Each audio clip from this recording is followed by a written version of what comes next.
Building on the last video on all or nothing thinking mistakes or thinking traps, today I want to talk about another one, which is catastrophizing.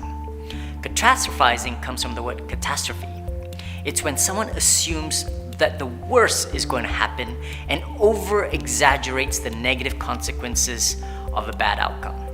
So catastrophizing has two types: making a catastrophe out of a current situation and imagining making a catastrophe out of a future situation. For example, someone fails their first driver's test and believes they will never be able to drive, right?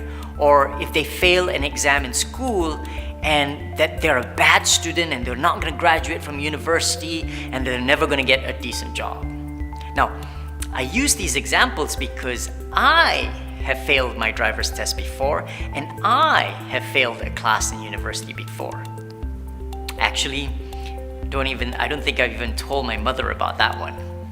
So, common examples that we see in workplace settings is when employees have catastrophizing thoughts when they make a big mistake and they got reprimanded by their boss, right? And they've got thoughts like, oh, my boss will never trust me again, or I'm going to be fired if I don't win this contract or complete this assignment on time, right? And if I'm fired, I'm going to lose my house and my spouse is going to leave me, and so on.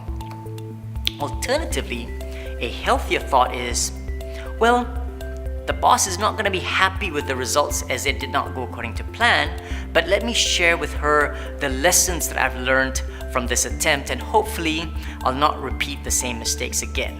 Now, as a boss, I'm sure I'm going to take that more positively than when someone says, oh, I fail and I'm just going to give up. Now, another situation in terms of exercise is someone saying, you know what? I simply cannot exercise. If I exercise, I'm going to faint. My body can't take it, right? And this is actually more common than we might think. Now compare it to someone else who says, you know what? I may get tired and my body may feel uncomfortable, and I'm sure I'm going to sweat and breathe heavily because I've never exercised for a long time, but it's my body's way of adapting to a new routine of physical stress. So I'm going to take it one step at a time, and if I feel tired or if anything hurts, I'm going to take a break.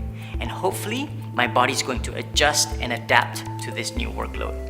So not allowing that fear of discomfort from exercise hold us back from starting to exercise. So our experiences earlier in our life can play a part in shaping these catastrophizing thoughts. And it can paralyze us, hold us back from opportunities in life, work, relationships, and more.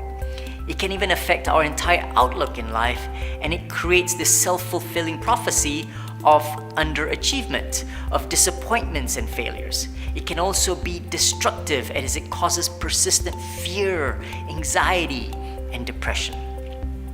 One of the causes of this type of thinking is ambiguity, when things are vague and we don't have enough information. And some people tend to fill that void of information with worst case thoughts, right?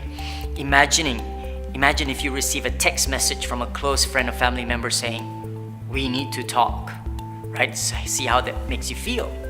So when our coaches help people who are wrestling with this thought pattern, we focus on asking them to seek more information, to clarify the situation and validate their beliefs before jumping to those catastrophizing conclusions.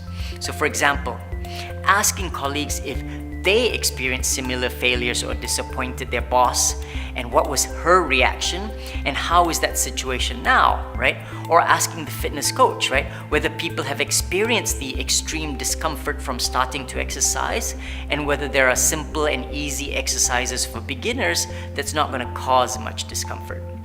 So a coach will also remind people who have these thoughts to focus on whether you can change the outcome of your situation.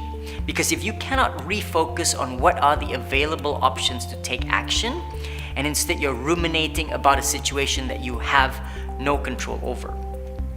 So we learn to be more resilient when we first become more aware of these potential thinking traps and beliefs when they pop in our head, and that we're able to hold ourselves back from jumping to the worst case conclusion and instead seek more information to clarify, and then focus on the available actions within our control.